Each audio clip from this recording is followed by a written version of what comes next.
Hello Tony, this is David over here in England. This is the video that I said that I would send to you.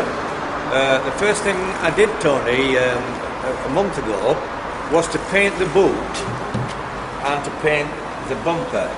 But the guy who supplied me the paint told me it was the original colour, but as you can see, possibly see, that the quarter panel and the boot and the bumper are two totally different colours. The boot is slightly darker. But I had done that before I come to know about learn auto body and paint, so I'm hoping to do it a bit better this time.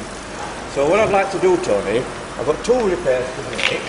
I've got a repair just here to make, there's a small ding, and there's on the other side, in this area here on the other side, there's a slight ripple. I just want to sort that out and then get on with the painting. But what I would like to do is to paint the boot down into the bumper, onto both quarter panels, coming through towards the door and up into the roof line in this area here, on both sides. But what I'd like to know from you, Tony, if you could give me this help and instruction, is when I do come onto the quarter panel and start to rise into the boot, where do I stop with my base coat and where does the blending start? That would be great, Tony, if you could get that to me. Thank you, Tony. Bye for now. Alright, so my answer to your question is, you're saying that you want to paint the trunk, the bumper cover, into the quarter panel, but you don't know where to blend up here. Okay, so anywhere is fine. If you have a dent over here or up here, you just want to make sure you could blend like in this area. It doesn't matter where you blend, okay?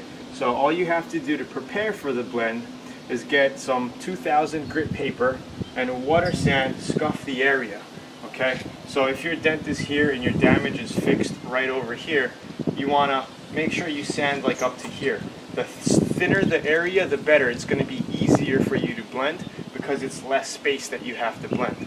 Okay, if you have to blend here, it's going to be more, and maybe you might see it, maybe you may not. It depends on how well you blend. But I suggest blending at the narrowest spot. Okay, so 2000 it, then you want to mix your 90 and 10 clear and reducer mixture. Okay, like I say, 10% clear and 90% reducer. Mix it up in your spray gun, and you just want to base it all the way through. So your dent is here, you want to base it to here, right? You're still going to have your 2000 this whole area, and then you're going to melt it in with your reducer right around here. Okay, so let's go ahead and just do a better demonstration. 1 second.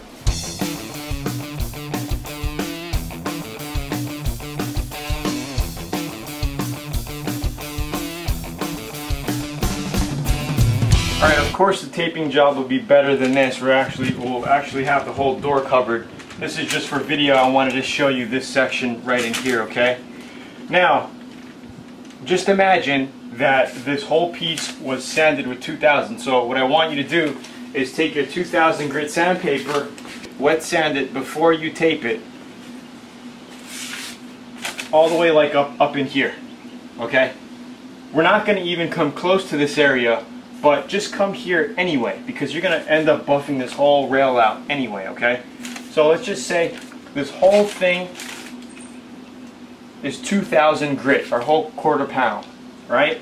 Just this area is going to be our 600 grit because you did your body work, it's filled, it's primed, it's ready to be based, right? So like I say, we do our base coat up in here. Now our clear coat, we're going to go around the car one time. We're going to probably come all the way up to here and blend in right in here. Remember we blended our base up into here? Clear coat's going to come up to here. Alright, and our second coat, we're going to go up a little higher and lay it on pretty thick. Now in this area, we're going to do a little roll, okay? We're actually going to have our roll down a lot sooner. Maybe right around here.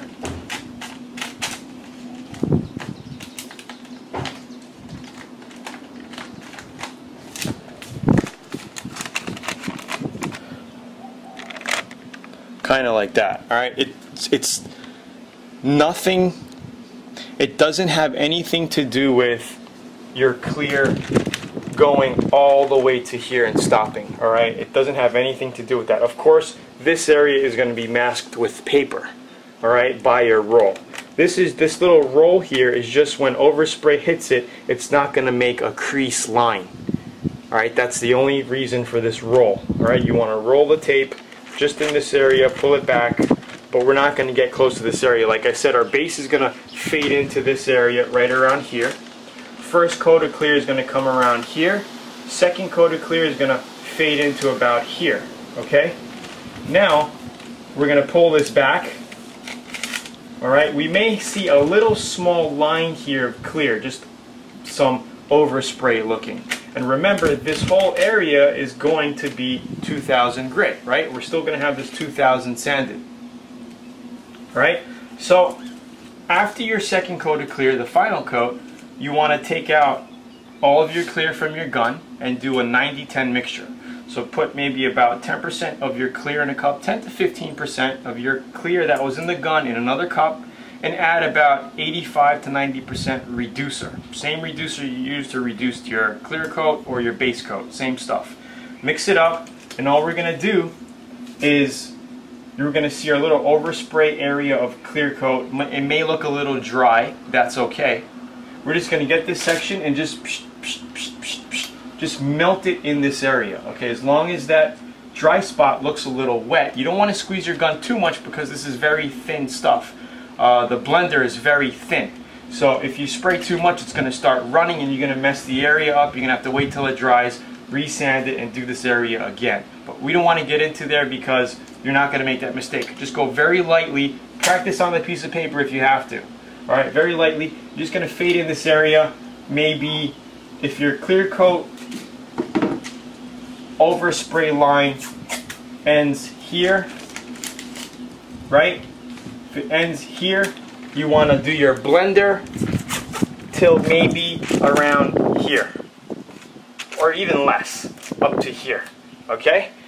So I hope you understand. Say the glossy part of your clear coat ended around here. Okay? So you sprayed your clears glossy, you faded it, okay? This tape isn't here. This is where the glossy really ended, okay? You take that off, alright? And you're going to have your glossy and then overspray in this area, alright? So we're actually going to take this off when you're done, right? You're going to take all of this off and you're just going to use your blender to blend it in this area, alright? Let it dry. Once it's all dry the next day, you're going to get your 2000 sandpaper and you're just going to sand this whole area again smooth. Just keep sanding it. I show you this exact same step on the CRV blending videos. So watch that because I do it on the post and on the bottom of the quarter panel. I did it. We showed you this exact same step on the CRV videos. After that's done, then you're going to get your compound and you're going to buff this whole area rail out, whatever up to how far you did your 2000. So if you're 2000 up to here, we're just going to buff the whole thing, this whole section. And if you do need color sanding and buffing here, just sand the whole thing out anyway. You could buff your whole quarter panel, your trunk out, whatever. Just make sure that this area is smooth. So when you buff it, that'll be your blend job, and that's it. I hope you understand. If you have any questions, just leave a little comment below the video right over here, and I could get to you. So I hope you understood this. I hope it was clear enough that it's how you do your blending. Alright, so it's Tony. Thanks for watching. I'll see you in the next videos. Bye.